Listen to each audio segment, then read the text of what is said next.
Then the supplies for the cardboard houses are way at the bottom of our two big cabinets by the sculpture. So we're going to look for this cardboard label.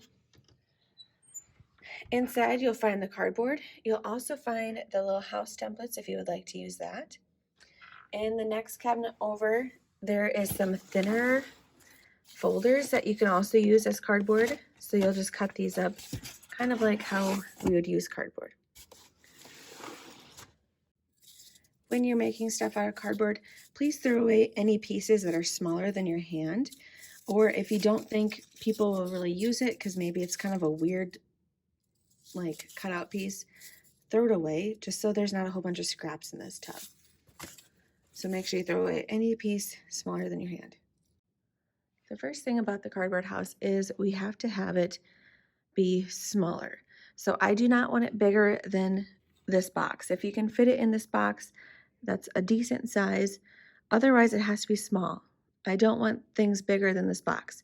So make sure that you are not doing anything that's bigger than this box. If you want to test to see if your sculpture fits, you can set it in there, but just be careful because this box is just hot glued to the wall, so it might come off if you're rough. The cardboard cutters for making a cardboard house are going to be kind of by the paints, and they're always in like this corner because I want to make sure they stay safe and out of little kids' hands. So the cardboard cutters, look for here. Safety with this is make sure your fingers never go right in here. So to use this, you press on the bottom. There's a button on the bottom, then there's a button on the top, and it will cause it to start rotating.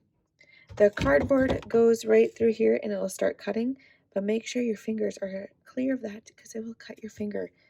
If you don't feel comfortable using this, always use a scissors, and that will cut your cardboard too. It'll just be a lot more work.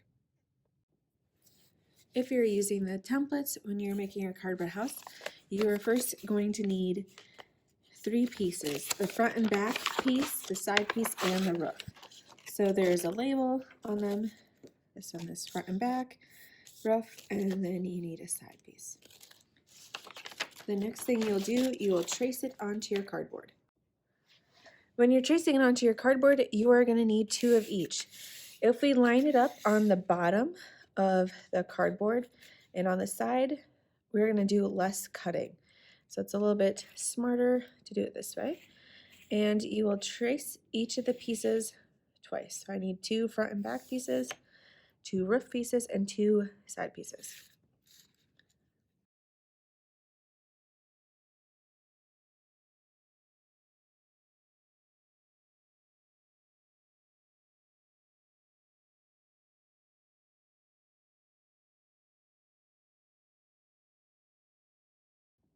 Once y'all have your pieces all traced out, you're ready to cut with the cardboard cutter. So you push the bottom and the top at the same time and it'll cut. The easiest thing to do is to make like straight cuts.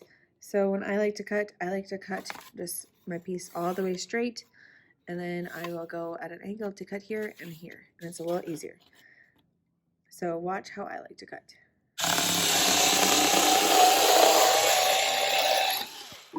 So I did a whole straight line, then I will get my little angle cuts.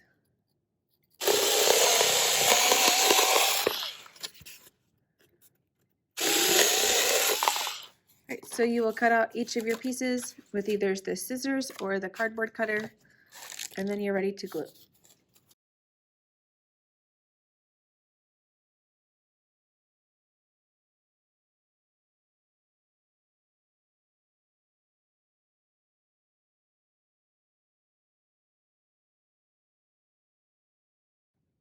By the 2 big long cabinets is where you're going to find the hot glue gun. So the hot glue gun, we're going to look for this label right here, and you'll grab the hot glue, and then if you ever need any hot glue sticks, they are right next to it. Oh my goodness, this is all tangled. Okay, there's 2 places where you can plug in your hot glue guns. So right by the pencil sharpener, you can just unplug one of these and plug it in to that outlet. Or by the drying racks, there's an extension cord, and you can plug it into this extension cord, and then you can work right by the sculpture table. When you are ready to glue, you're going to start with your front piece and your side pieces. So you want to make sure that they are going together and they're around the same length. So right where this point is right where my side piece is. So to glue them together, if there's any words or drawings, make sure that goes on the inside. So we kind of have to figure out how they'll go together. Then you're going to put glue on one side of the piece. So I'm going to put just glue on this side. So you'll squeeze the trigger on the glue gun and glue will come out.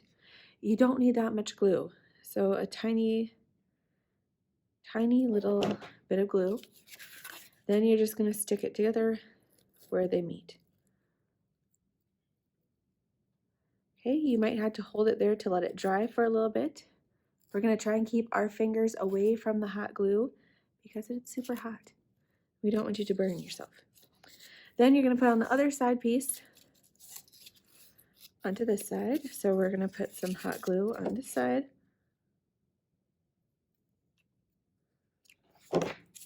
And stick it together. And you'll let that dry a little bit. Then we are going to put the back side on. So I like to put just glue on one side, stick it, and then put glue on the other side. There's glue. Then we're going to stick the pieces together. Then I'm going to put glue on this other side piece. And stick that together.